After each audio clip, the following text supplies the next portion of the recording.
Hey guys, welcome back to the channel. Thank you so much for clicking on the video. It means a lot if you guys keep clicking. If you guys keep clicking, I'll keep making. And today we're back with yet another group podcast, this time talking about predictions, power rankings for Survivor 41. We want to see it. You guys want to hear it. And so we are giving it to you. We are going to go through every single cast member on this list, and we're each going to give our 18-player power rankings ranked. So we're going to start at 18 and go all the way to 1. All three of us are possibly going to have different opinions. We may disagree. We may agree, but that's called a disagreement, guys. There's no need to argue in the comments, guys. No, but yeah. So I have my good friends here. Skylander, introduce yourself. Hello, guys. It's me, it's Content Gamer TV, and yeah, we're gonna be seeing who we think will get the farthest on Survivor 41. Evie. I can't wait. Yeah, sure, definitely. We all love Evie here for sure. Underdog, go ahead and introduce yourself. What is up? My name's Underdog Survivor, and yep, excited to start talking. We're all excited. I think we're all excited for 41 in general. I mean, does anyone have any comments today? Has anybody seen some stuff that's come out recently? I believe there was a video came out today. I'd seen it, but I don't really remember much about it. I think Heather's came out today or something. I forgot. Yeah, Deshaun's and Heather's came out today, and then there was an Entertainment Weekly thing about like what's one secret that you don't want people to know, and that was a pretty big video. I learned a lot from that. Yeah. That was like 10 minutes. Definitely going to be talking about seconds. That. Yep. So I actually have not seen that one today, which is okay. Oh, we'll fill you in. There's a lot of good stuff. Fill you in. David is cool. digging his own grave pregame. Let's go. David is already out the door. Well, the thing is, he's so high here. Whatever. We'll get to him. So, guys, down below, give me your power rankings. 18 through 1. I'll read as many as I can. I'll respond to, whichever ones I deem interesting or fun or silly or stupid or unfathomable. All right, guys, let's get into it. But before we start, 72.5% of you guys who watch this video aren't subscribed. Let's change that. It's easy and it's free. And if that's it, let's get right into the video. So, first, we have at number 18, and it's going to go from worst to best. And for those of you asking, what's the criteria, right? So during the season, when I do my predictions and power ranking podcast after every single episode airs, like the weekend after, it's going to be based on who's the best positioned in the game, which can mean not necessarily that you're a goat, you're going to get dragged to the end, but it also doesn't mean that you're just the best player, so you're first. It's not. It's going to be who's best positioned in the game. But for this one, because there's no game to look at, there's no positions, we're just going to go off who we think has the best shot to either go far, win, or just who's the best players overall. And so all three of those can factor in. And so first, at number 18, the player that I believe to be at the bottom of the power rankings going into the game, I'm seeing Jeannie. Do I have any agreeers before I explain why? I will say she's not my 18, but she's close, so I do agree with this. Yeah, and then how about you? Yeah, same. Jeannie's in the bottom third for me, but she's not number 18. Gotcha. Wow. So there's one person that beats her out. Oh, I think I know who that may be. Every time. I don't care. Every time. We'll have to get to that when we get to that. No, yeah, I think for Jeannie, for me, it's several things. So, for me, Jeannie, she gives off like this pseudo strategical mindset where like she's saying all these like sound bites that like you'll hear every like super fan say. But like it sounds like something like it feels rehearsed. Like it feels like she had seen like a season or two before she went out, and then she was just like, "All right, now I'm gonna go out there and like make a move, like she make a caveman, like make a move." Like I don't think she actually knows what she's actually like talking about, and I feel like her tone and the way that she talks about the game isn't from a strategical point, but more from like I'm a competitive person, not I'm a strategical survivor player. And she seems to be looking at it as more of like a experience than a game, which I think is great criteria for being number 18 on the power rankings. Who is your guys' 18s, and you guys can explain. So who goes next? You can go Skylander. Okay, so I mean, you guys probably know who it is. Now, let me just real quick give my criteria. I'm going strictly off who I think has the best shot of winning. So there are a couple of people that I do think actually could make it to merge that are still like pretty low. So this is strictly on who I think is going to win the game. Number 18, you already know who it is. It's Eva, whatever you want to call her. Look, okay, just she doesn't want to work with half the cast, okay?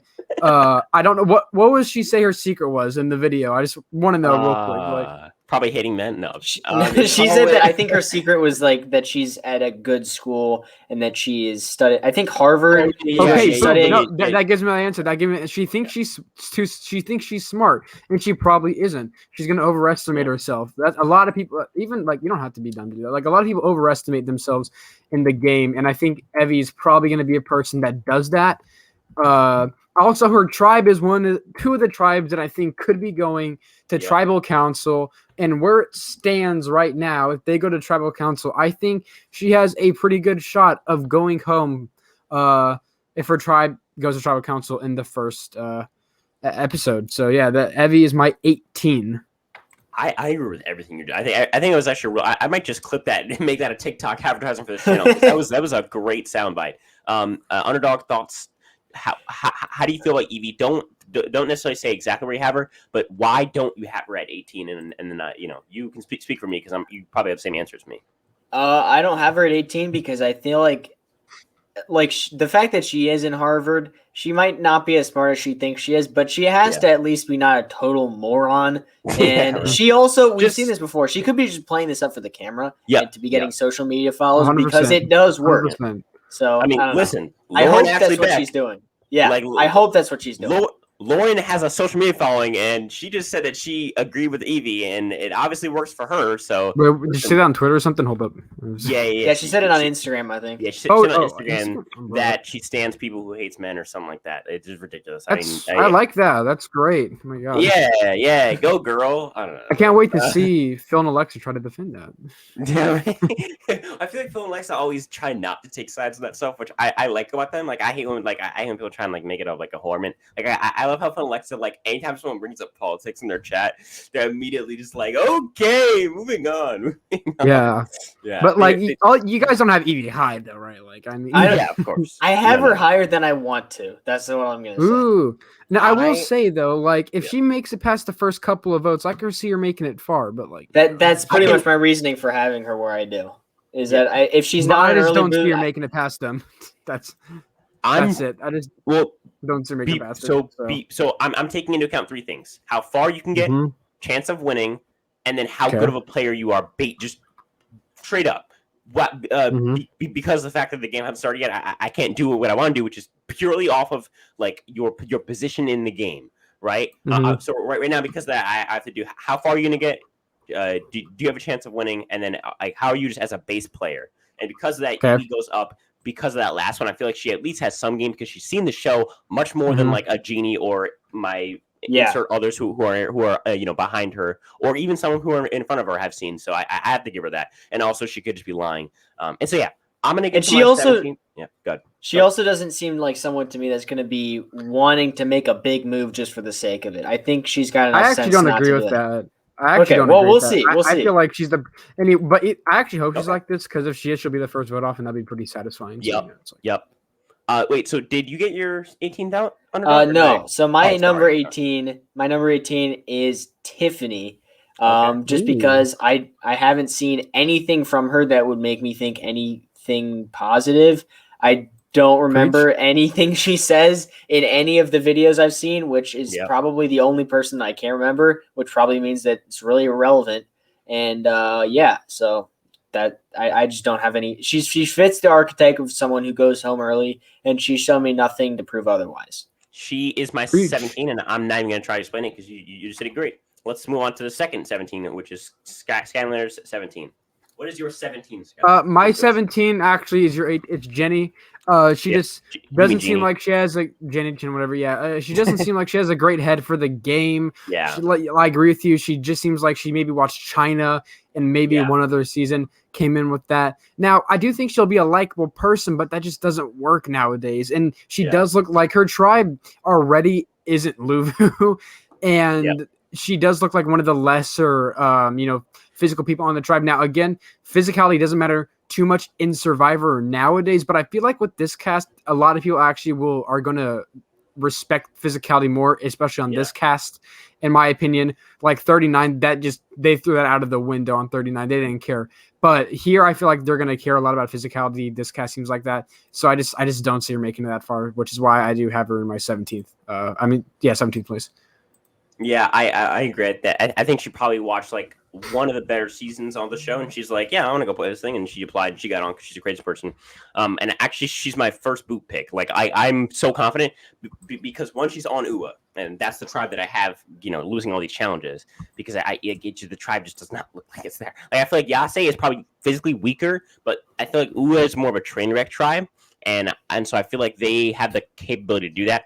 And so for that reason, if UA goes travel first, I think it's a guarantee that you get Genie going out first. I think I made this argument last night on the podcast with all of us, where I said that, like, people who will then chirp back and say, but she's an easy boot. They're going to be game body, making moves off the start. All of the game body seasons, Cambodia started with Vetus being weird, getting voted off. Heroes vs. Villains, Sugar gets voted off because she rubbed up against whoever, JT and Cole, whatever, I don't know. Colby, yeah. Kagayan starts because David overplays his hand very, very quickly. What else? EOE, right? Like, that's a pretty fluid season. It starts out because Reem just wants to be a mom, right? All these seasons that Dave vs. Goliath, Pat was probably gonna be the first boot. He's just annoying. Like, all these seasons that ended up being like strategically strong, it seems that the first vote of the season usually ends up being pretty strategically weak and kind of just like the outcast vote. Well, because that is the best, decision to make is to vote out the weak person. Exactly. Because usually when these seasons are very fluid, it's because the players are good, and when players are good, they know when to just hold off and just take out the easy player, and that's usually what happens. I'm like 39. I'm like 39. So I feel like Chloe, this season, big moves in the opening episode. We love big moves in the opening episode. Big moves in the first 3 minutes of the game. Let's get rid of the strongest people on our tribe. Let's get rid of Danny, first vote. Ooh, yeah. Dude. Let's throw the first immunity challenge. Yeah, for real. Let's just throw it in the trash. That would be so funny if someone threw the first. It's like Boo Boo throws the first immunity challenge roll. Like, I would die laughing if somebody threw the first immunity challenge. That'd be like the most meta game bot thing ever. If Zane comes back, I wouldn't put it past him. Oh my god, bro! Zane comes back, guys. Listen, vote me out, right? Dude, oh my god, I couldn't imagine. We would have a field day for after the episode ended. We went live on this channel, bro. We would have a field day. So guys, first episode of Survivor First Boot, Zane gets voted out first once again. Right? Because he throws his own challenge and then plays an idol, but then asks Jeff for not to count to see if everyone trusts him. Oh my gosh.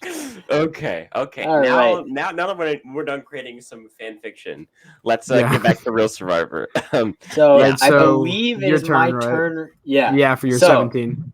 Number 17, I have Eric Abraham.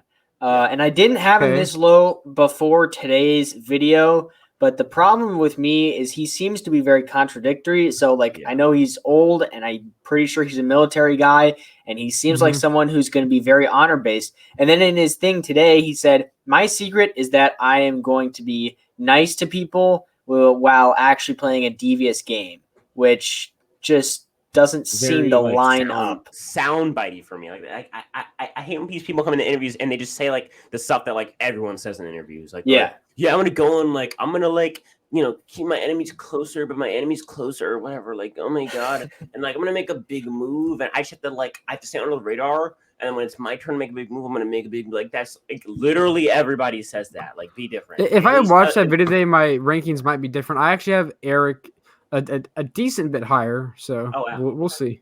All right. Is it my turn for 16? I believe it is. Yeah. Yeah, I believe so. 16. I originally had Evie, but then don't tell me you put her up higher. I sure did. Evie has not come up yet. Hopefully she'll come up soon, but who knows?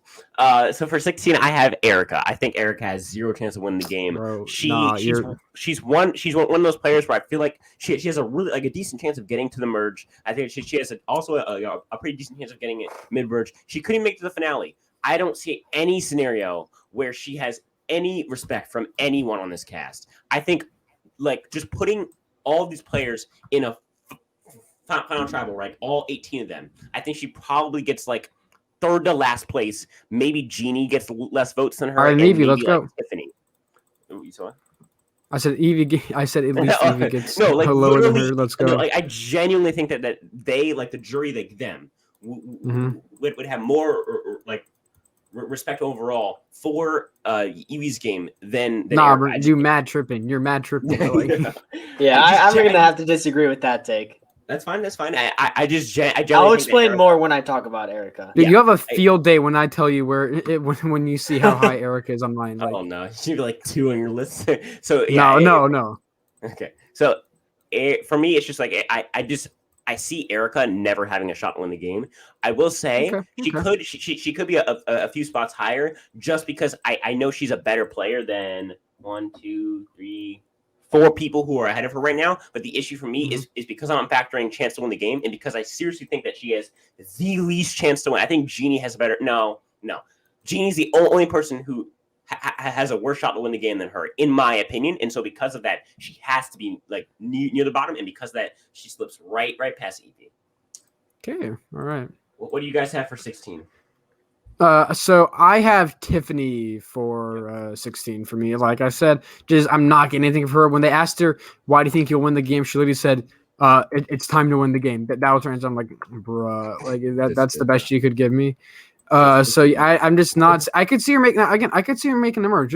There's a couple people that I could really see making the merge. Even like maybe finale. Nah, not finale. I'd say actually there's one person I could see maybe making the finale episode in like my bottom 6 or whatever. Yeah. But I just don't think they have the shot to win the game. Like I said, there's people that could make it to the merge on my power rankings that are pretty low just because I don't see them winning the game. Tiffany's one of those people. Again, she's an older person. She's on the Yasser tribe, or whatever. A tribe that could possibly go to tribal council first. Her Evie, I just don't see it happening. And even if she does make the merge, I just don't see Tiffany winning. So that's why she's my 16. Agreed. Any so what's your 16 underdog? My number 16 is David. I think there is no shot in hell David is making it to the merge. He is coming in here with a cocky attitude, saying you can't trust anybody. And then he's talking about in his video today, I don't want anybody to know that I've done so much preparation before I've come out here. I've watched Rob Has a Podcast. I've watched The Specialist. I've watched Mike Bloomberg. I have a plan all laid out. If you have a plan laid out before the game, you are setting yourself up for failure. You need to be adaptable, especially in a 26-day game where the strategy isn't going to have enough time to like let you make moves. It's going to be go, go, go. You're not going to have time to like go off an original plan. And he really does not seem like someone that's going to be flexible to me. So I would be shocked if David makes the merge. I think so. But he could. As I said before, right? I'm taking into account 3 things, right? Taking into account how I think they're going to place in the season. David is a huge, up and down with that. He's a very, very high variance, right? So let's say he averages out in the middle, right? With that, averages out, right? And then the second one is chance of winning. I don't think he has much chance of winning. I think he's going to play like a Russell Hans. But he might have a chance of winning because it's modern day. Maybe they'll respect it even if he's a complete a-hole. So again, averages out to the middle. And then for player-wise, I think him as a strategical player, he's obviously like he's really good. And so for me, he's like balls to the wall already. For my personal criteria, he ends up averaging out to above average. He I'll tell you this, he is above ninth playing for me. That's how I feel. He's not that much higher for me, but I agree with that. But he's not that much higher for me. So it's like I get it. All right, 15 for number me. 15, I believe, for you, Spencer. We finally get our Queen Evie. We get our Queen B. Finally, that's 4 places too. Wait, what math? That's 3 places too high, right? Skylander, you're not going to be happy with where I put her. He hasn't even said her yet. He hasn't said her yet. Bruh. Funny, bro. He has her like 2. I have Evie at number 1. Evie is winning the game, guaranteed. And then Evie. I actually talked to Jeff Probst last night. He told me Evie is winning the game. Yep, 110,000. Dude, if Evie wins the season, it's automatically like below bottom tier season. Yeah, seriously. Like, worse than Thailand. Who's your Muscle is going to put it on his tier ranking at 0.0. F tier. F minus tier. F minus. Worst season ever. 0 out of 10. Would never recommend. All right, wait. So we're on 15 now. You're finally on Evie, whatever. Yeah, go ahead. Yeah. So quick rationale. So for me, again, 3 criteria. First one is placement. I think Evie has a decent chance to make the merge, but she also probably has a decent. But hold on, but she also probably has a decent chance of getting taken out pre-merge. I think at best she's an early merge boot, and therefore it averages out. So let's say the placement averages out to like mid pre-merge, right? Then the second one, chance of winning, 0. Now that averages out to what, like probably the second or third boot at this point, if we're doing like the math on it, right? And then the third one is as a player, she's probably better than like 7 or 8 people, and so that's like what, merge boot, and so it averages out to like what, like 12th place, 12th place, and I have her at 14th. You know, or 15th. So I mean, she's not very far. That's because she's bad. Yeah, right. Yeah. So yeah, boom, that's it. No, I can respect that, but like I said, my criteria is solely just on how the chance I think of them winning, which is why she's I get 18th. That. If I count all those things, she'd probably be around like 16, 15. Yep, that's where I have her is at 16, 15. It was really her and Erica switching back and forth for me, and because I just don't like Erica went behind. All right, 15 for Skyliner. Yeah, is it okay? To explain my 15, go ahead. I need to explain my 14. Yep. Okay, so I have 15 at Xander and 14 at David. I originally had David at 15 and Xander at 14, but I see no possible way that Xander wins the game. I actually see David winning over Xander because Xander, in my opinion, is never going to make it to the end. He's too physical, and he says he wants to be the surfer bro who never wins the game. No. He said that. He said he wanted to be a surfer bro, like a Joe England, like a Jay. They never win the game. So because of that, I have Xander at 15 and David at 14. And I might as well just talk about David right now. Again, like I think he has a strong chance of going home really early, like a super strong chance. He could very well be the first couple boots. However, I don't see him being the first boot, but like one of the first couple boots. He's a super high variance player. However, if he does make that merge and he finds himself in a solid majority, I feel like he'd have to ruin his own game to get that, which he very well could. He very well could. But so that's why I have Xander at 15 and David at 14. Sounds good. All right, who's your what? We're on 15 underdog, and then I'll give my 14 after that, and we'll be able to give your 14. Yeah. So fact, just hold on. Just go ahead and give your 15 and 14, so then I can give my 14, and then we can move on. All right. So number 15, I have Sarah, and number 14, I have Jeannie. I'm surprised that Jeannie even is this high on my list, but I feel like she's just such a likable player. She's not going to have any strategy, and she's probably not going to make it to the end. But I could see her making it to the merge. If her tribe doesn't go to tribal too many times, I think she's a likable enough player, and she might get into a solid alliance. Sarah, she's just kind of like girl. It's just like, yeah, I go to MIT, and I am really smart. Yay! Yeah, that's literally how she talks in her video. I'm pretty sure. No, it's literally exactly how she. And the secret that she doesn't want anyone to know is that she goes to MIT. Bro.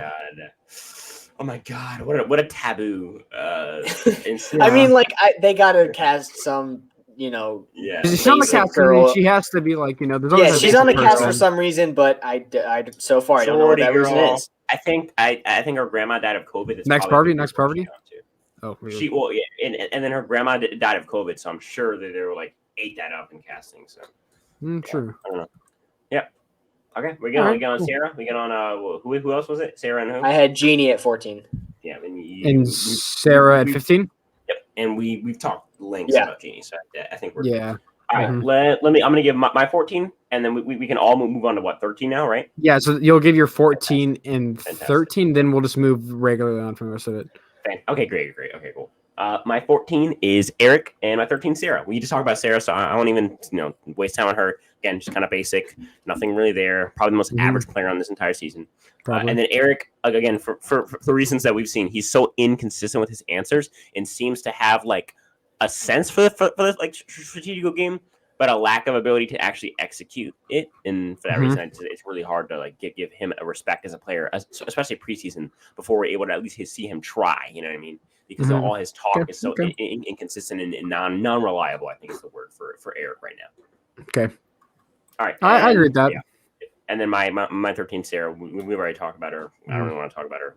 Okay. What's your? So my 13. Funny. Sarah Wilson, 13. Yep. Yeah. I'll just give my opinions on her real quick. There's always that one, blonde brunette, whatever, girl on the cast, basic white girl that's just kind of like, they sometimes make it like decently far, but they also sometimes go out really early. Sometimes they're like fun, like Julia and Co Wrong, and then sometimes they're like Sarah from 41. Like, it's just like this one does. Yeah, I could see her being like a decent character, but I just don't see her winning. But like, she's also she's not like a David who can blow up her own game. I just don't see like David. I could see David going out really early because of himself. If Sarah goes out early, I don't think it's like overly her fault. You know what I'm saying? It's going to be from underplaying if Sarah. Yeah, it's going to be from underplaying. If David goes home, it's going to be from overplaying. Yep, so I just kind of have her in the middle-ish. So I just put her I at just 13. see her as way too complacent and passive as a player. Even if she's trying so hard to be aggressive, I feel like she's one of those people where like she could try so hard to be aggressive, and that's just not who she is as a person in real life, and so it's hard for her to fake it. You know what I mean? However, I will say there's a lot of people I could see going home pre-merge because they blow up their own game. I think she can make the merge. Like, I don't really see her going out pre-merge unless like she's in that position in Yasser where like a couple people have already gone home and they just keep losing, and then she's the next person to go. I don't think she's the first person from Yasser to go home is what I'm saying. Yeah, that's why she's at 13. So who's at your 13 underdog? All right, my number 13 is Heather. She seems kind of like the mom archetype, like Tiffany, but maybe a little bit more agency for the game. She talked today about how she has a lot of life experience and how she has a lot of wisdom. And I think, and she also has a lot of outdoor skills. She says she can make a fire. She says she can go fishing, stuff like that. So I think she's going to be a valuable asset for her tribe, which is why I don't think she's going to go early. Yeah, but I don't see her getting super far. Yeah. I kind of see like a Sunday archetype with her, that's what I'm kind of getting from her, but it's completely wrong. But it seems like maybe the a worse mom story. Type. Yeah, probably. So yeah. She's by the way, it's my turn 12 at 12, right? Yeah. Yes. Yeah. She actually is my 12 segueing in. Again, with Heather, it's like again, my 3. Win the game, 0 chance. Player, nothing. But because I am so convinced that she's good, she's going to be our third place finisher who gets 0 votes. I am like dead set on it, and so because of that, I have to bring her up all the way to 12 because 0, 0, and then and then 100%. That averages out to like 30%. You know what I mean? Like one out of 3. Which ends up being 12 on this cast because 12 out of 18, 30, whatever. Yeah, math. But yeah, so I think overall, with Heather, it's like she's going to get far. I feel like out of her tribe, I think Erica goes before she does because Erica's more with. I feel like when Lulu has to go to tribal like maybe once, I think probably it's going to be either her or Erica, and whoever can dodge. So you think Erica goes home before her? 100. So right now for pre-merge. I have Ua losing 4 in a row, and I think do I have Chantel and Brad coming out of that tribe in the end, and everybody else is gone. And then I have after that I have the Chantel and Brad splitting up into the 2 tribes, and I don't really have Yase figured out. I think hopefully Evie can go home in that late pre-merge stage. I'd love that. That'd be great. And then for Lulu's like one double tribal episode where they have to go, I have Erica going home over Heather because of the fact that Erica is so much more threatening than a Heather is, and because of that, I think Heather's just going to make the merge and just get dragged to the end by whoever wants to take her to the end and win the game. That's just how I look at it from a. I can see that. Yeah, I can see that. Yep. So that's it. I mean, yeah. My turn. 12s. My 12 is Liana. She's like the most like middle-ist average person, I think. Yeah. I haven't seen an interview about like what her secret is. Can't be that great. I'll talk about that. It is. Oh, go ahead. Let me. So I also have Liana at 12, so we can have a joint conversation about this. Okay, Liana's. Spencer. You were talking about having a soundbitey interview. Yeah. Liana's secret was the most soundbitey thing I've ever heard. She was like, "Let's hear it. I don't want people to know that I'm actually strategic. I want people to think that I'm just there, but I'm actually going to be pulling the strings. But first, I'm going to be laying low. but then I'm gonna be strategic. It's like I mean, yeah, that's most average, the most like middle of the basic road strategy ever, and you're calling that your biggest. That's more basic than like Sarah as an entire person, and that's saying something. So yeah, I mean, I mean, I probably still keep her at 12. Also, when she says why she's gonna win, she doesn't really say why she's gonna win in her interview. She's kind of like, black females, whatever, unrepresented in Survivor as winners. So she doesn't really even give an answer to why she thinks she can win. But I don't see her being like a super game body person that's gonna go home because like she overplays or whatever. I feel like she's gonna be that person that's kind of lays lows and makes it to the merge and maybe goes out 9th, 10th place, whatever. Actually, sorry, I think she's a pretty strong-headed person, and like you said, I don't think she's gonna underplay or overplay really. Like the strategy she said, it's basic, but it works. And I think she's capable of getting votes if she gets to the end, but I haven't really seen too much other than that just basic Survivor strategy from her. That's why I'm gonna lay low in the beginning, I think that her like danger zone is going to be late pre-merge after the swap or just dissolving or whatever we think is going to happen. I think that's going to be her issue is when probably Yasser and Lou were left, because I think it was going to just be a train wreck. And so when they're left, Lou's going to vote out whatever, either Erica or Heather, and then Yasser's just going to be left with all of these people. Like I think it's going to be Evie or Orleana who goes out from Yasser. Yeah, but so we'll have to see. All right, cool. So you're actually next because we both just gave a reasons why Liana was at 12. So you're 11, right? Okay, yeah. 11, I got Xander. And I think so. I'm predicting, and I also want a merge at 11. And so because of that, I thought it was perfectly fitting to put Xander at 11 because he's obviously such merge boot. What is it? He's so merge boot material. That's what he is. He just seems like he just screams merge boot to me. And if not, then it's because he won the immunity at the merge.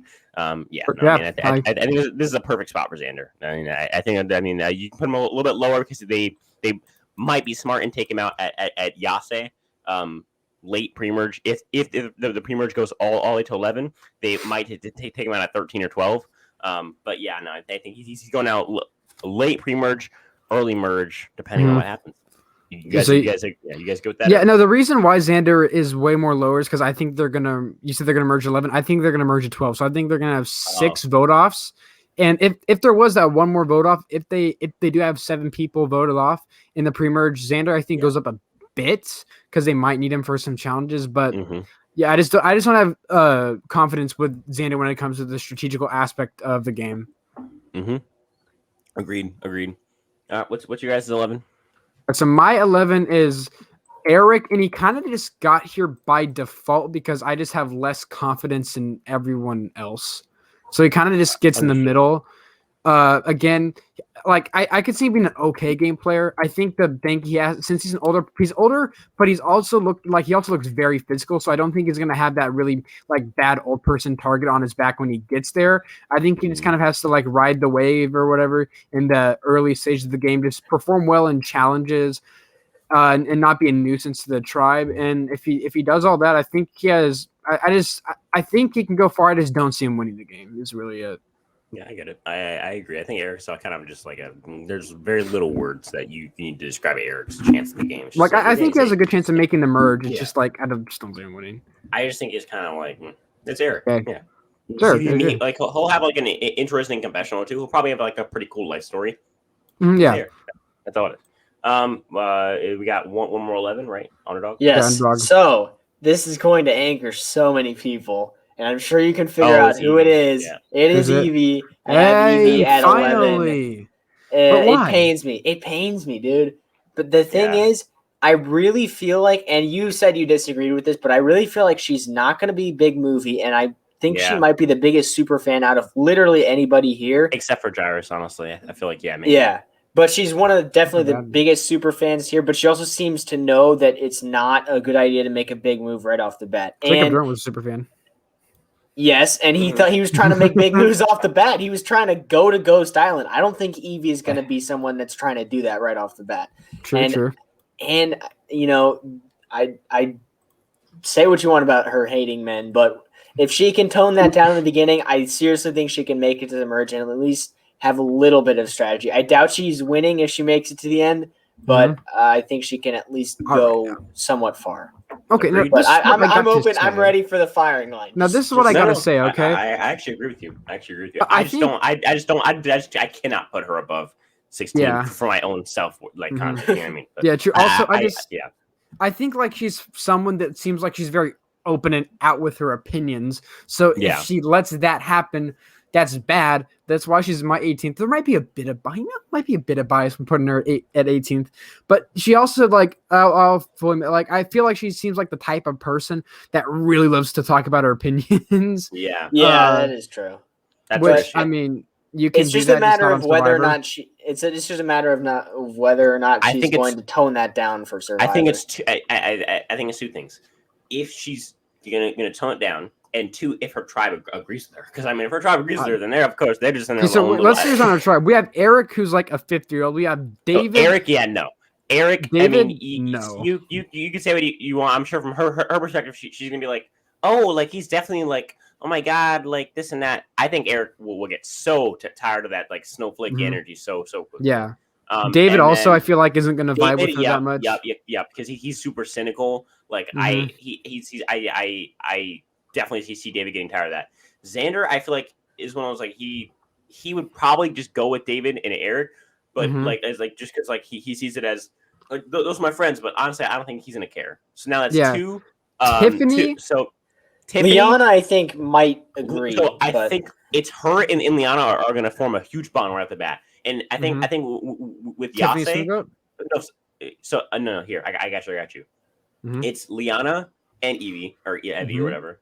And then it's Xander and David right off the bat. I feel like David's gonna take Xander as a meat shield because he's gonna be playing the game like 1,000 miles a second immediately, right? So it's David and Xander and Liana and Evie.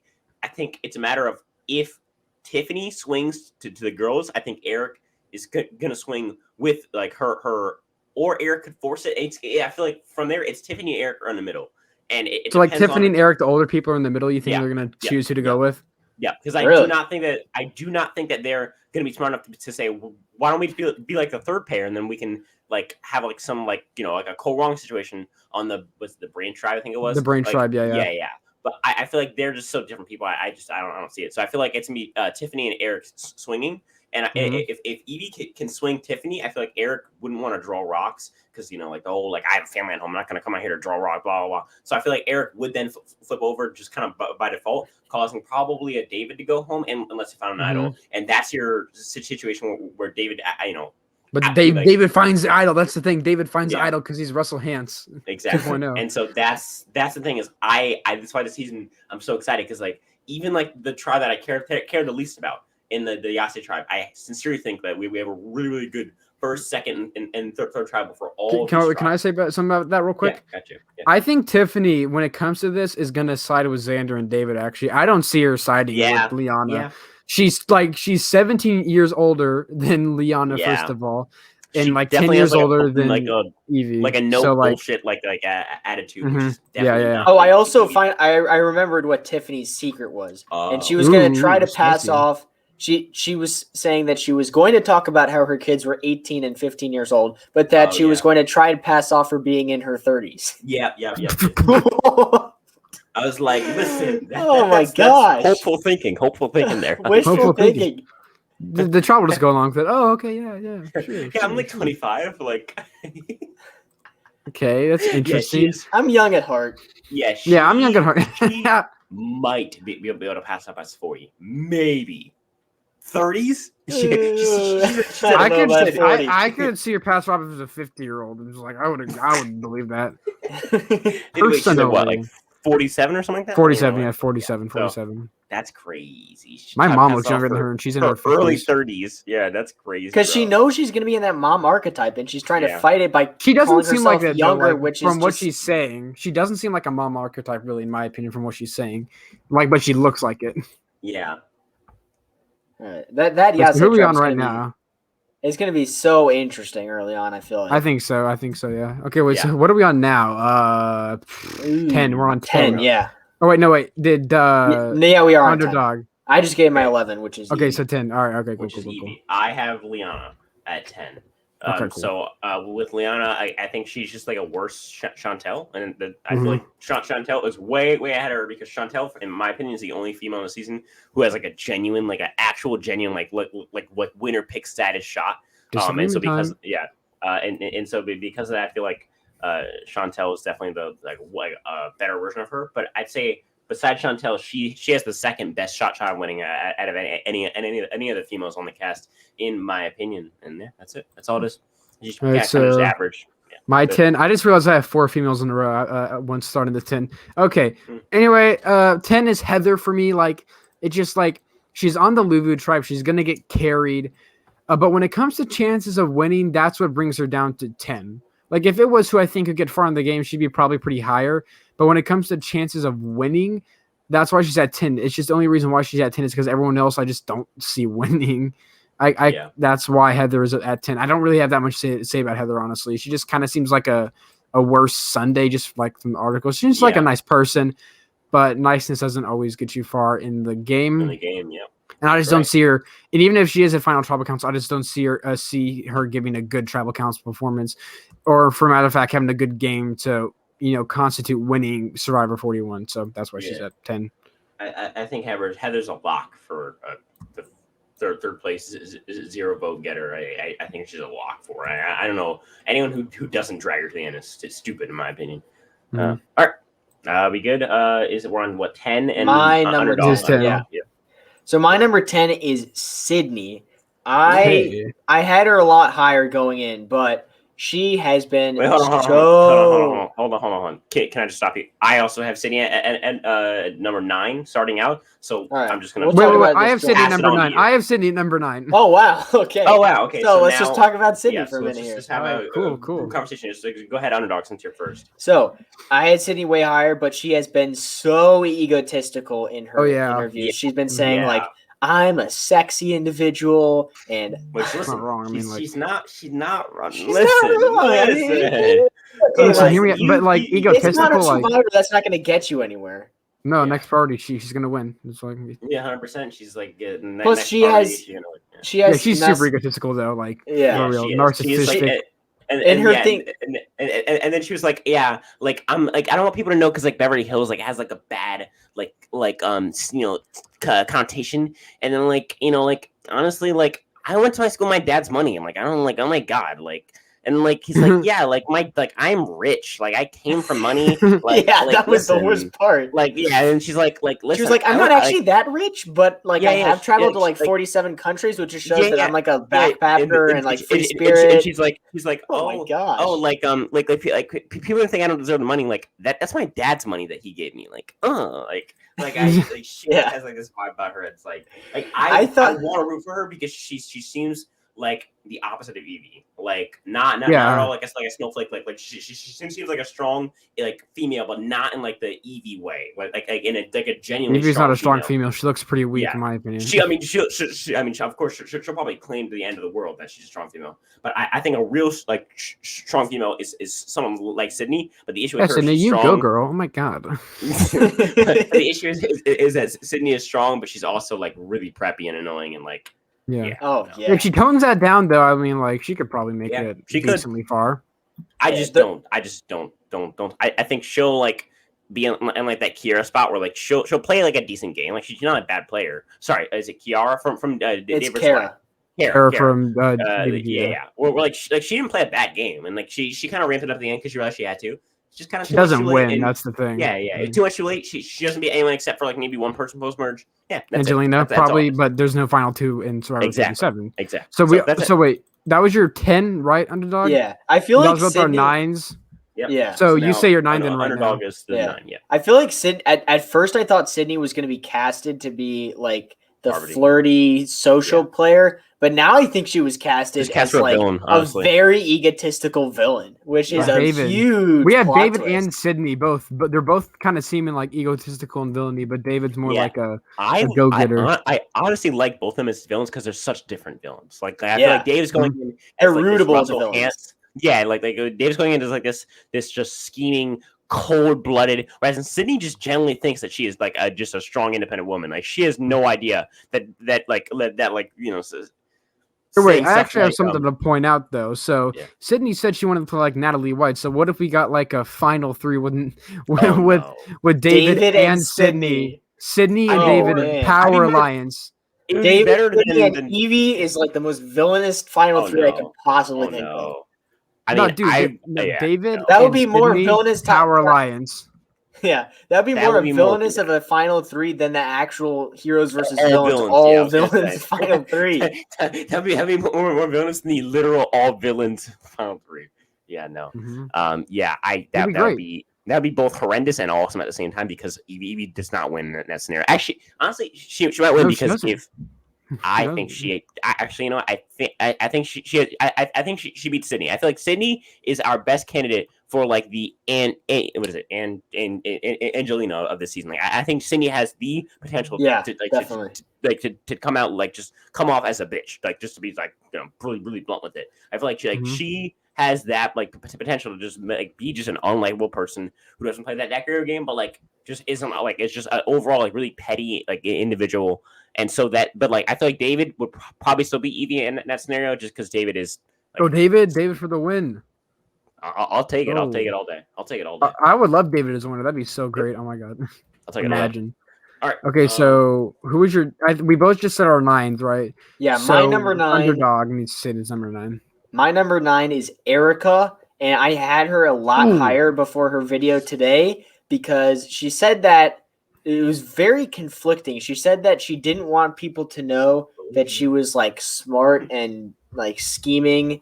But then she said that like the entire time that they were quarantining, she was going outside and painting her nails. That is literally the worst thing I could think of for someone that's going to be good at surviving outside. No. Listen, right? Painting your nails though, right? Like, hear me. I'm just kidding. She said, like, I know it's not really going to matter for Survivor, but like, I just like it. I will say this, though. Puts me in a good spot. She did say she was watching Australian Survivor and other international seasons of Survivor while she was in quarantine, too. She did say that. Okay. It doesn't matter. It matters. Listen to me. Does not matter. Evie is not winning this game. She's a super fan. David's not winning this game. He's a super fan. It doesn't mean anything. Listen. Hear me out, right? Listen. Right. Look. Erica Wright is going to win the game. So that's all I have to say. Okay. I'm just kidding. I never hide though. She's sociable. She's likable. And I think she has a good strategic head on her shoulders, but I don't think she's not going to win. She can't win, guys. She just can't do it. I don't think she's going to be good enough at managing her threat level. She does not have that God-given, like, I want to vote for her to win $1 million. I just don't see final three that she wins other than maybe like the Angelina of the season in Sydney and maybe like a Jeannie or something, or like a Heather if she can get there. Like I just don't see her getting like a respect from the jury. She doesn't have it. Whatever you need to win the game, she just was not born with it. Like that's just my personal opinion. Well, apparently Underdog disagrees because you have her 9? Yeah, right. Yeah. I mean, everything else I've seen from Erica has been very positive. It's positive, right? It's just the one thing she said today really lowered my opinion of her. And that's how I've always like thought of her is how she talked today, basically. All right. Okay. So what were we at? We at 8, I believe. Wow. 8. Okay. Yeah. All right. I have Nasir. So for me, Nasir. I mean, like if we're going, so okay. Again, 3 things. Placement. I think Nasir is probably going to be like the first boot of the finale. Put him in like that Janet role or that like Elaine role. And then as far as chance of winning. I think he has a decent shot of winning. I think if he gets to the end, he probably beats like almost anybody other than like a Jairus or like maybe like a Danny. But even that, I think he probably still beats Danny.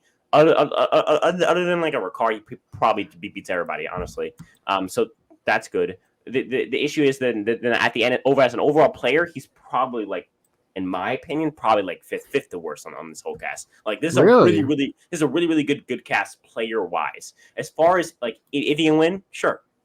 As far as his placement, yeah, 100%. I'm all in on that.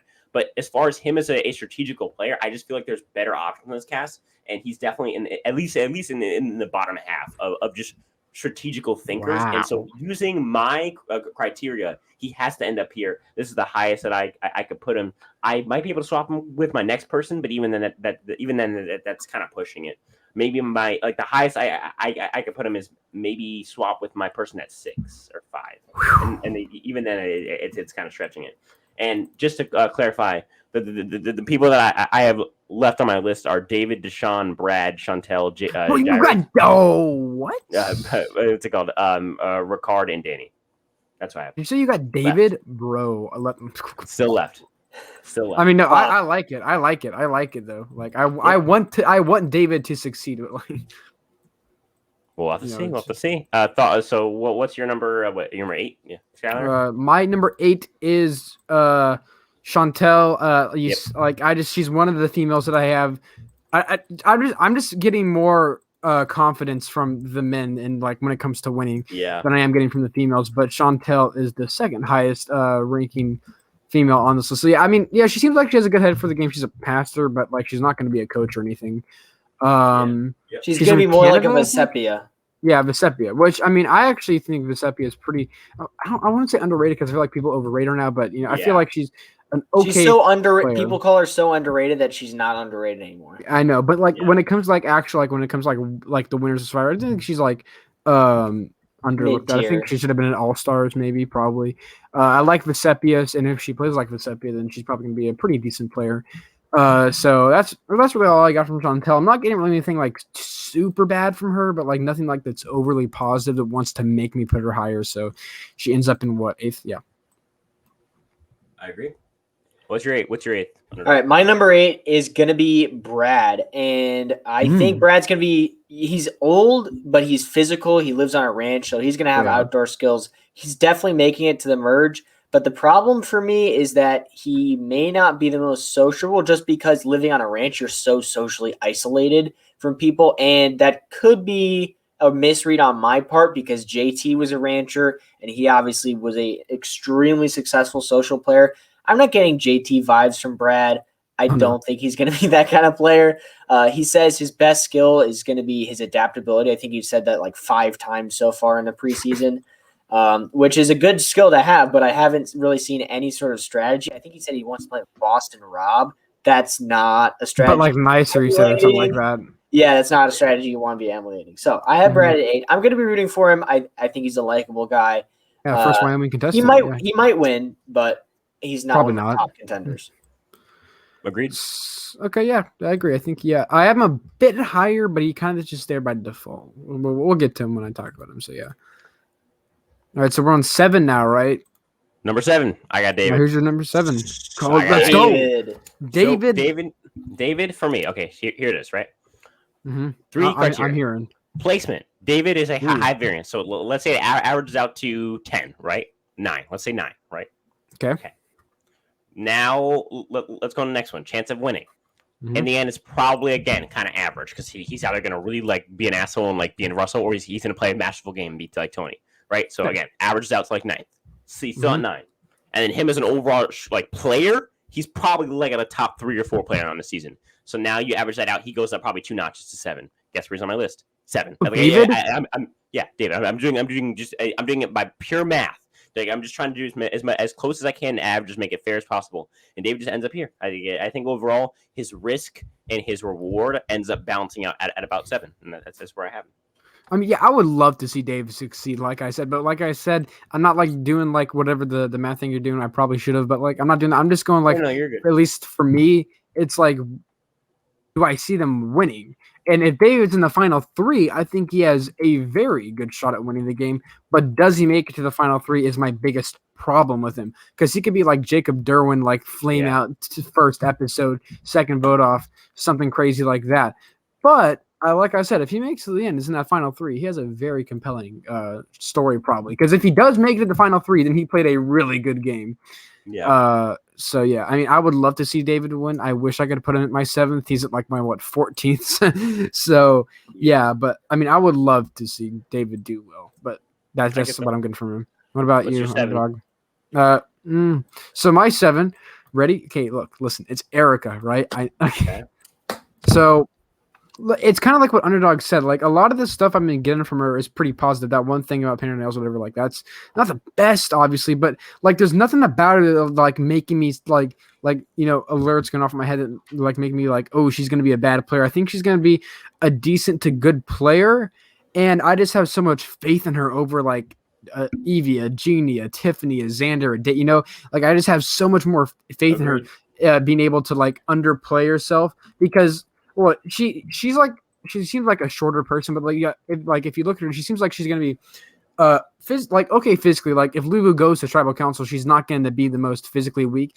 And if somehow Lulu goes to the first tribal council, I think Heather goes home over her. I genuinely think that they're not going to go until late, and because they go late. They're like, well, we're about to merge. We might as well not take out the easy goat to take the end. We might as well take out a person who's actually going to be a decent threat, which is going to be either Sydney. I would think Sydney Erica. goes over. I honestly think this. Yeah, I honestly think that Sydney goes over. If like the three dudes who are obviously going to align together, if they get to a point where they're like, okay, well, we're not taking out Heather, we're going to drag her to the end. You think that between Sydney and Erica, that they'll take out Sydney? I honestly do think they take out Sydney because Because like she could be like that egotistical person, or whatever, and they just might not be vibing with that or whatever. Yeah, but they also might like that. She also just seems like more of a dangerous player to keep around. I think Erica's definitely more level-headed. So yeah, she's actually my highest ranking female from the rest of the cast. She's my 7. The rest of mine are males. So because like I said, I just have way more faith in the males when it comes to doing well in the season. I only have one female left at all, and I think that is it's obviously the Chantel. That's my only female left. So Underdog, that's also my only female left. Okay, wait. So Underdog, who's your 7 then? My number 7. I'm gonna disagree with you guys here on Xander, but I feel like I have a very good explanation for why. Okay, no, Xander, go for it. Xander is giving off heavy Devin Pinto vibes from HHH. He is, like you guys said, the surfer bro. That's how he wants to come across to other people. But he also says, and I've got this from numerous interviews that he's done, is he's way smarter than he looks. He's like an app developer. He is very bright. He's going to a good college. I don't remember exactly where he's going. But he has a very smart head on his shoulders, and he's not just going to be the surfer bro, Joe Anglim, Jay Starrett guy that's only physical. He's going to be physical, but he's going to be smart as well. And Devin did really well in HHH, and if it wasn't for the fire twist, I think he wins the game. Probably wins, yeah. So that's why I have a lot more confidence in Xander than you guys do. I haven't looked at it from that perspective. It's just like, for me, as soon as I heard him say Joe Ozzy, immediately any sort of like thought process I have with him immediately shuts down. I'm immediately start laughing at him. Like, you know what I mean? Like, for me, it's like as soon as I see that in your bio, like I have to start laughing at you because like that is ridiculous. But I never thought of it that way, to like not take his own word for it and instead try and like think, okay, maybe he's wrong about his own self, which is kind of like a weird way to do it, but it also kind of makes sense. So yeah, I get it. I mean, yeah, I'm just not getting Devin Pinto vibes from even like in the pre-merge of HHH. I think Devin Pinto was like being way more like openly saying he's going to be such. I could be wrong.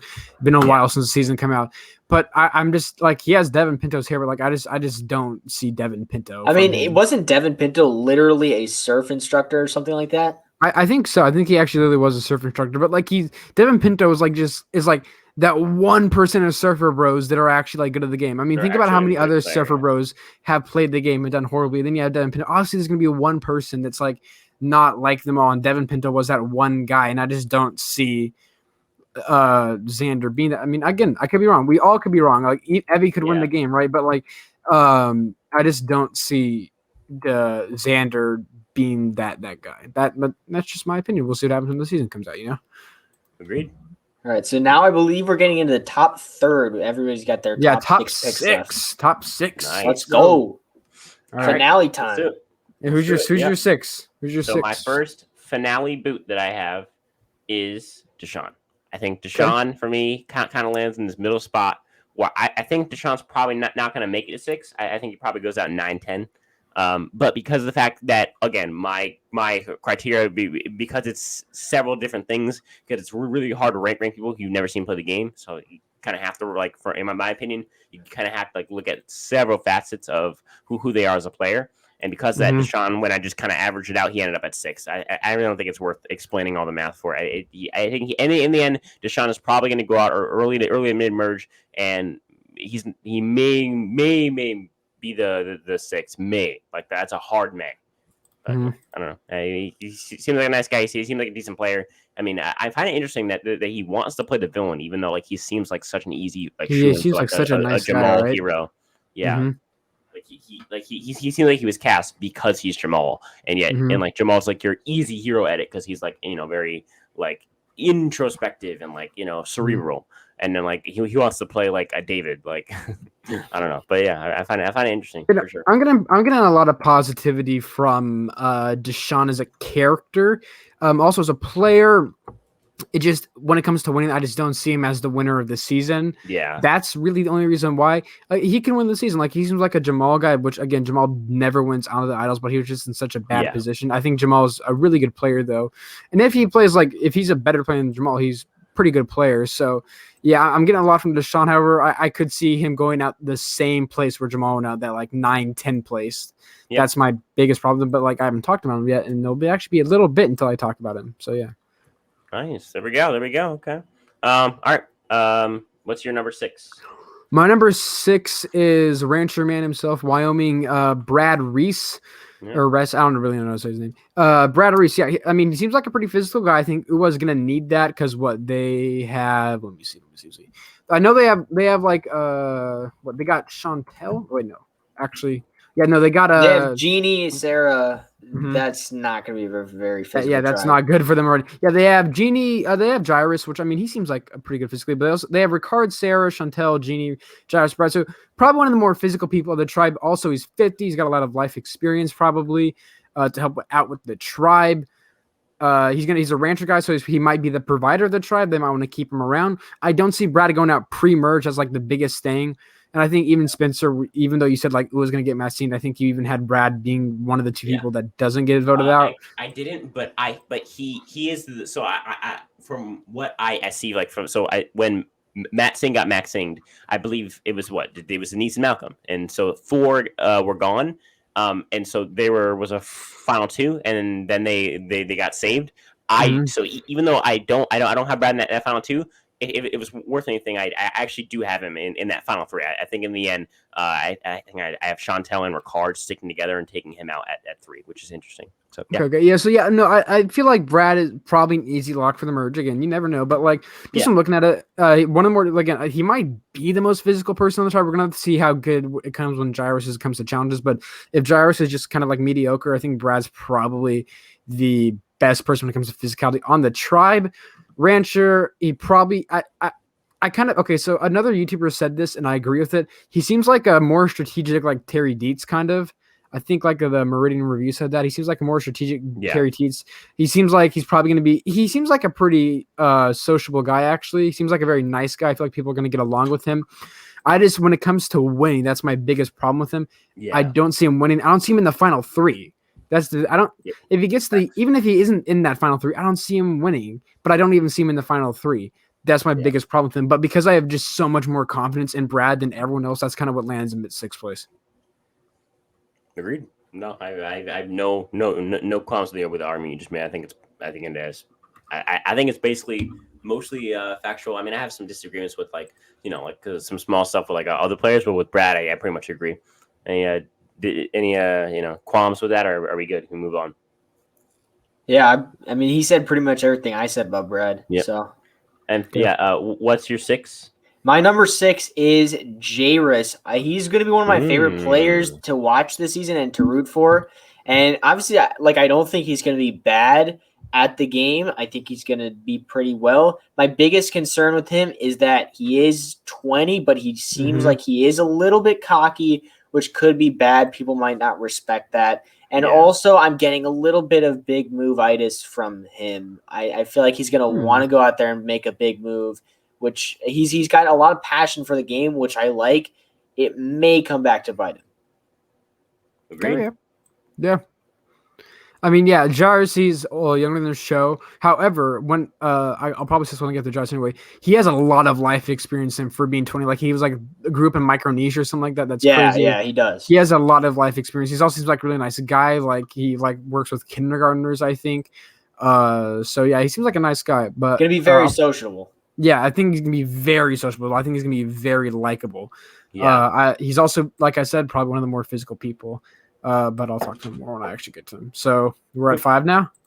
Yeah, we're at 5. I actually had put Brad. You talked about Brad last round. I'm not even gonna waste our time. Like you can go right to Skylanders 5. Okay, so you're 5. Okay, my 5 is Nasir. I mean, just I like the guy. He seems like a nice guy. I actually kind of disagree with you. I think he's probably gonna be a better game player than what you gave him credit for. I think he's going to be like a decent to okay game player. He's a super fan. I'm pretty sure like he follows like Survivor ranks and stuff on Instagram, like really like obscure Survivor Instagrams. He like follows everyone really.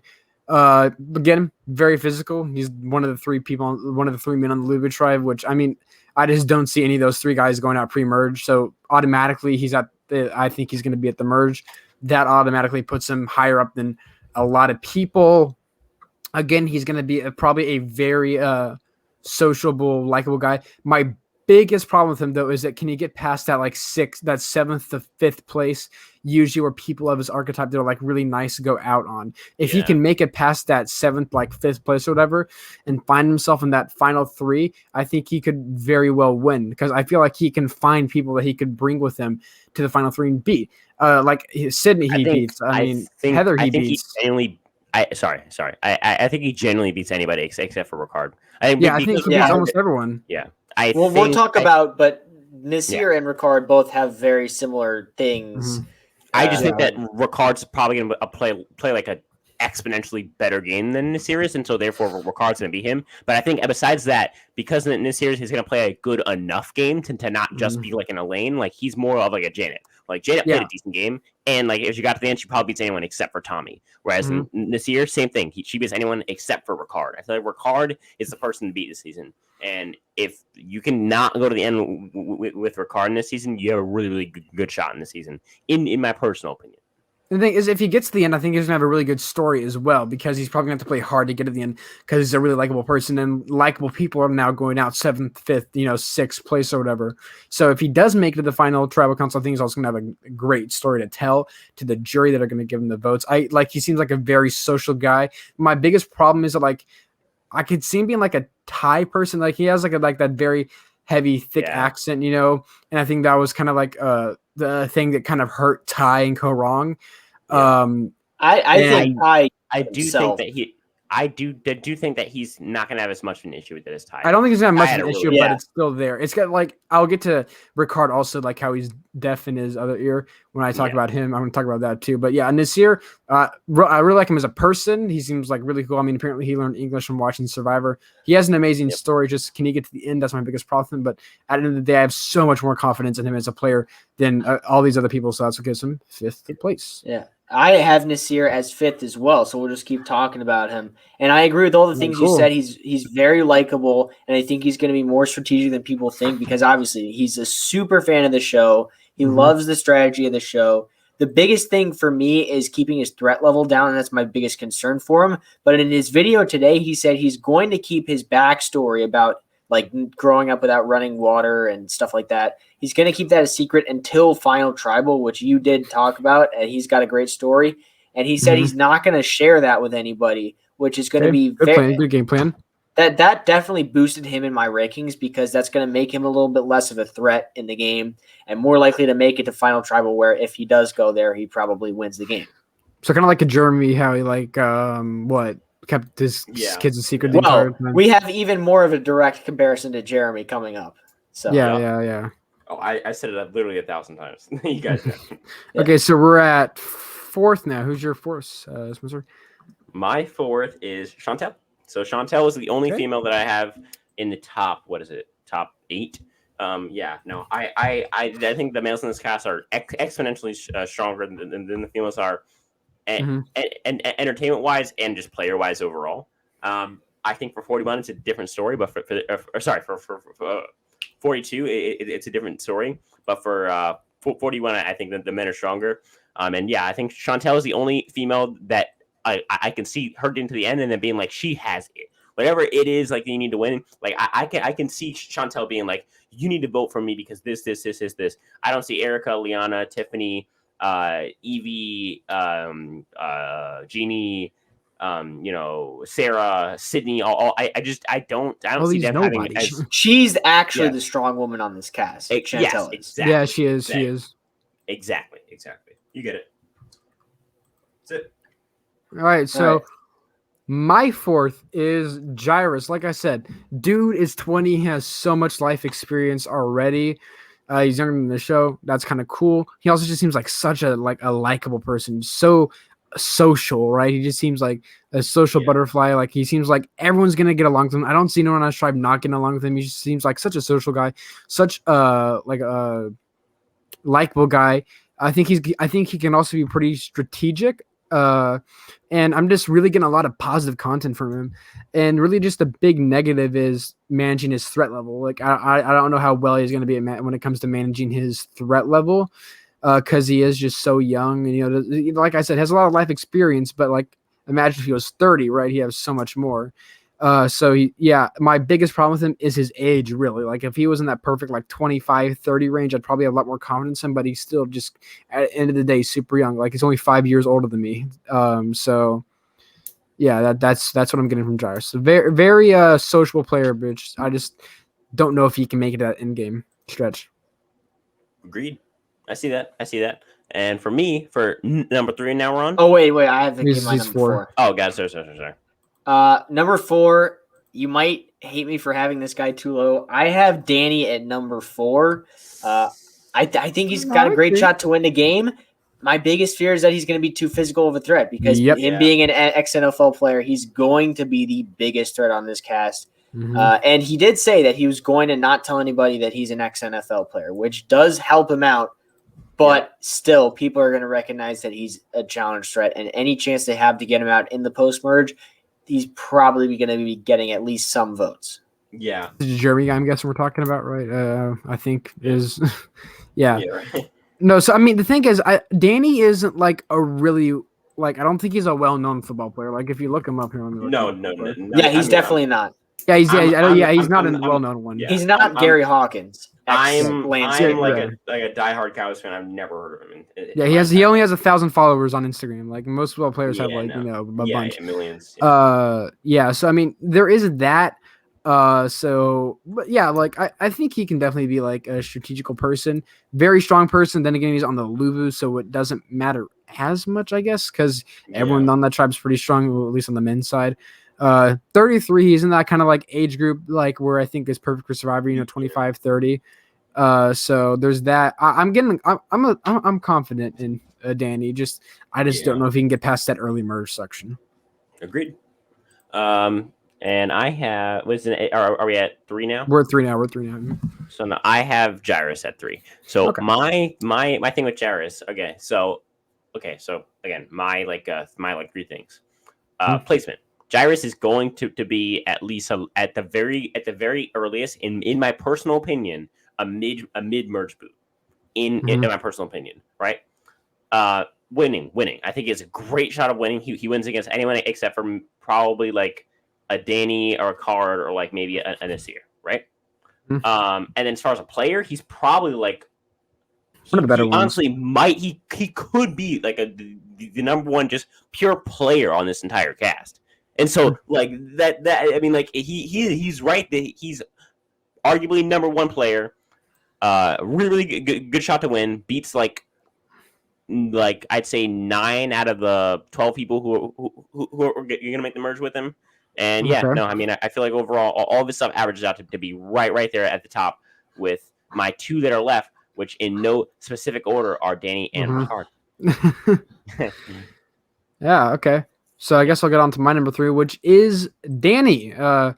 Again, I don't see him going on pre-merge. I really don't see that happening. Only really way I see it happening is maybe if he gets swap screwed, which I do think there's probably going to be a swap because Jeff Rose mentioned something about how, if there's not a swap in the season, people don't like it. So I do think there's probably going to be a swap. That's the only way I see him going on pre-merge. Maybe an Alan Ball. I think he actually said that to cover his own tracks because there isn't a swap. How about that?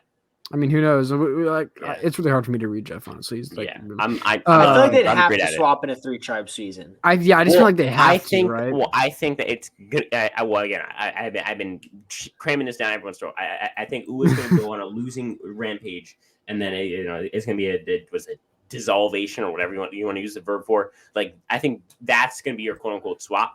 I don't know if you would call that a swap or not, or if you would call that just like a dissolving of a tribe. So I don't know. We'll have to see. I'm getting a lot of good content. Good feelings from Danny. It's just. He seems like a good game player, but like I just don't know if he can make it past that early merge. If he can, I think he has a great shot at winning. Yeah. I just don't know. Also, if he's anything like Alan Ball, he might go home pre-merge. Get idled out by David when they tribe swap. I don't think he's anything like Alan personally. Alan's like crazy.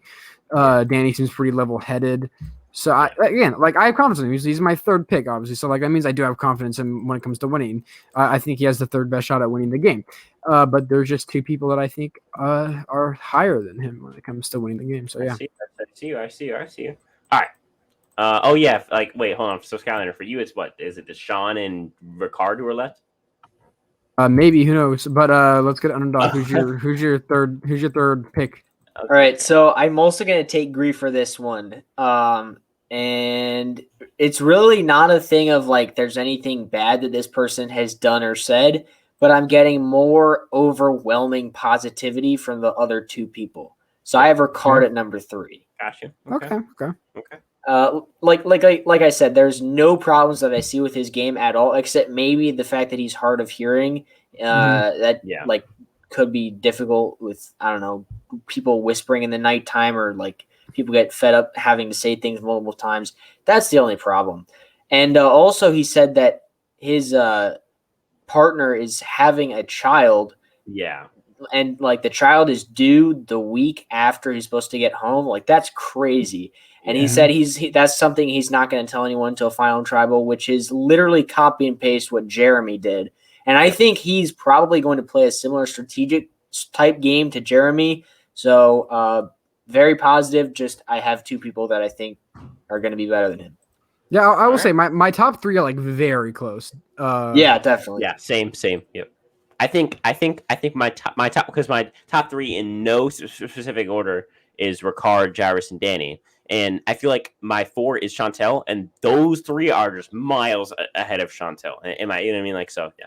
Yeah, I would say my top 4 are like so far ahead of my like top 5 is great. Like again, there's really only like a couple people I think like absolutely have no shot at winning the game. But I feel like my people that I do think have a shot at winning the game are just like have like such a big shot at winning the game. So we're at 2 now. Here's how I want to do it. So there's no point in doing like individual 2s and then individual 1s, because then the 1s are spoiled for like the 5 minutes that we talk about the 2s. So how about instead of that we go, I'll go first, and I'll talk about why my 1 beat out my 2, and I'll talk about both their games, but like just both of them as a player, and why the 1 beat out the 2, and comparing them, and then we'll each do that. How about that? Does that work? Yeah. So we're each going to say why our 1 beat out 2 and talk about them both, basically. Right, cool. Basically, yeah. Just going to get them both out the way so that we're not just like saying the 2 and then everyone's like, oh, he picked 1. And now I have to wait 5 minutes for them to get to 1. Like, it's kind of boring. Yeah. Cool. Awesome.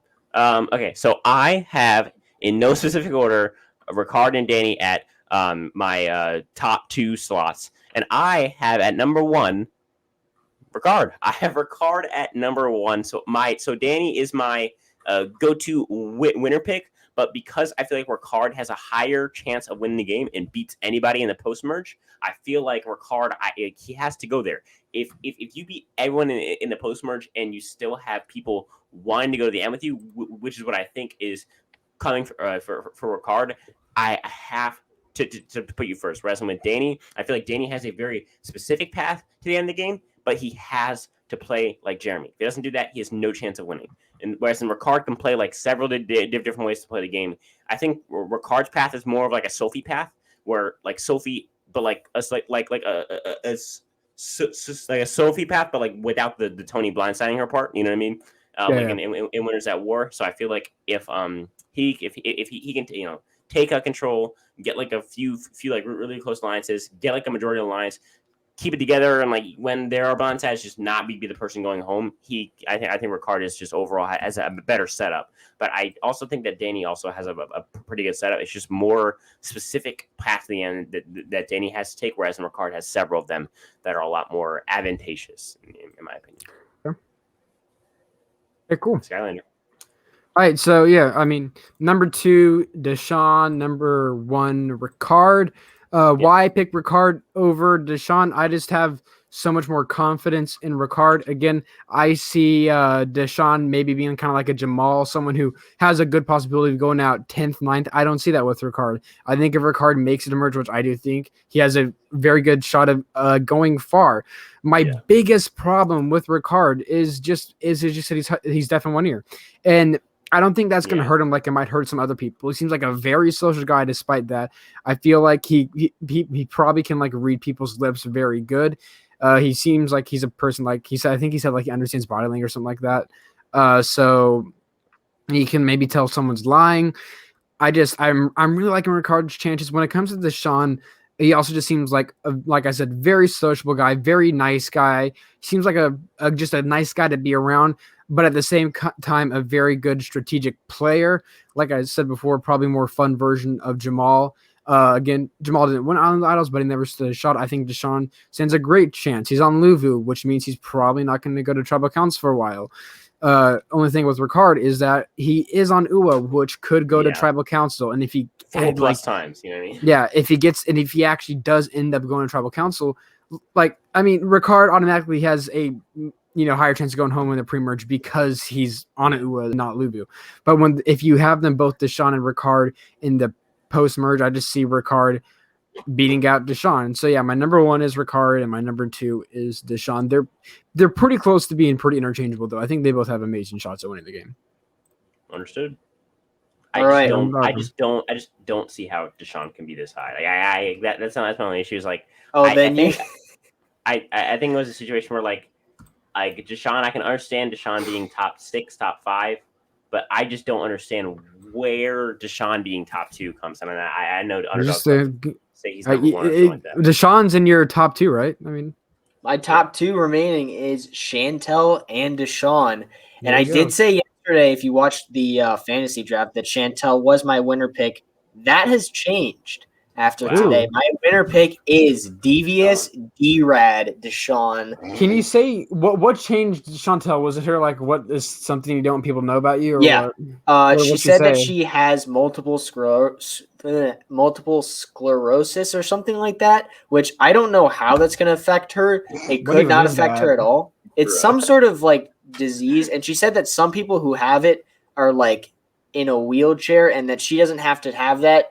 And so I guess. Yeah, I it's a good story, but it could impact. I don't know enough about it or enough about how it impacts her, but it's just enough of a concern that it might impact her physically that knocks her down. Can you tell me what Deshaun said in his secret thing? Deshaun was saying how he was a triple threat and how nobody's going to suspect that he is as devious and as cunning as he is. So but he also seems like a likable guy. Like I don't remember exactly what he said for his secrets, but I think his individual assessment came out today, and he says he's cunning and he's devious. His nickname is Devious D-Rad. That's when he's going to be calling himself in the confessionals.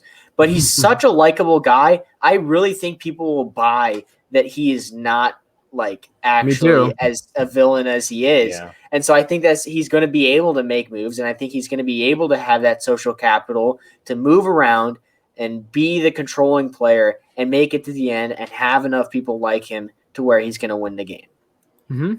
Yeah, no, I agree. I agree with Deshaun being high. Yeah, I mean, being that high. So, yeah, I mean. I get that. I see that, actually. I agree with that.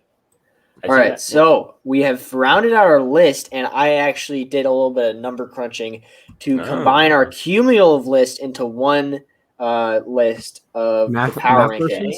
Yeah. Wait, Zach, I want to see like the power rankings. This is here. Yeah. All right, so going from the bottom to the top, we have Tiffany at the bottom, then Jeannie, then Evie, then Eric, then Sarah, then David, All thanks to Spencer's high ranking. Spencer carried David like 5 spots up this list. 7. I have David at 7. We have Heather then. We have Liana. We have Xander. We have Erica. We have Sydney. Then we have Brad, Nasir, Chantel, Jairus. And then at a tie for second place, we have Danny and Deshaun with Ricard at number 1. See, that's actually the boot list. Jeff Probst told me. So there you go. Oh, yeah, that is indeed the boot list. And it's in actually reverse. Ricard's the first boot, and Tiffany's winning the game. Wait, what? Right. No, wait, what? Yeah, so no, imagine that. That'd be crazy. I actually think all of our power rankings are both. I think all of ours are pretty good. I think we each had like 1 or 2 hot takes in there, but overall, we were pretty on the same playing field. My 2 hot takes were definitely David at 7. And then probably my, Deshaun not being anywhere near top. I think my hot take was Erica being 7th. Yeah. And then no, my 2 hot takes were Erica being 7th, and also Dave. Being, wait, so where'd you put Xander? I was the one that carried Xander. 11. I had him at 7. That was probably my biggest. Okay, well, you had him at 11th. I had him at 15th, so I had him still way above both of you guys. I guess Xander being... it was four way. It was 7 plus 4, 11 plus 4, 15. Yeah, makes sense. So wait, we actually completely it's a tie between 2 people. Is that actually that's pretty crazy. Actually, that's crazy. Little did we know, Underdog was over here on coolmathgames.com over here just doing calculations. How do you even do that? Math? I wrote down the numbers that each of you guys put these people in, and then I added them up, divide by 3. Okay. I see you, getting the math thing. Yeah, I see you, bro. Yeah, it's funny. It's funny, bro. On the school grind, math. On that grind. Put that comment when this gets posted in an hour to my probably 10 minutes after we get off this thing. Put that comment in my comments, and I'll pin it for you. So because I'm sure people are going to want to ask for what's your list? I don't feel like watching the whole thing. So yeah. All right. So I'll put all of our lists in. Okay, cool. In the comments. Yeah. Bad. All right. Then. All right. Say goodbye to the audience, guys. Tell them what's going on your guys' channels and all that good stuff. Okay, well, see you guys. Stuff going on my channel, not Survivor stuff actually. So if you don't want to see Survivor content, come on over. And then on my channel, I've got a collab with Russell Muscle TV. We're going to be breaking down who we think are the top 10 players in Survivor history. And then I've also got a review of why I think EOE is underrated as a season. Agree. Okay, there we go. I like that. I like it, guys. Go check them out. They're not going to be in the description because I don't have the energy to put their links in the description. But go check them out. They're both easily found by looking them up because they don't have a very common name in the Survivor community like Survivor Spencer. Spencer Bledsoe. Stop existing. So that's it, guys. Thank you guys for watching. If you're still watching, you're amazing. Thank you. You are a legend. You're the winner of Survivor 43 if you're still watching this. 27 minutes. Hour in 27 minutes 10, 30 seconds. So guys, comment, share, do all that good stuff. Most important thing is that notification bell. Leave me suggestions in the comments of videos. I do 95% of your guys' suggestions. 75% of you guys who watch this video aren't subscribed. Let's change that. It's easy and it's free. And if that's it, I will see you guys on the other side in tomorrow's video, where we talk about, I believe we're going to be talking about what is better, new school Survivor or old school Survivor. Tell me your opinions in the comments. See you guys.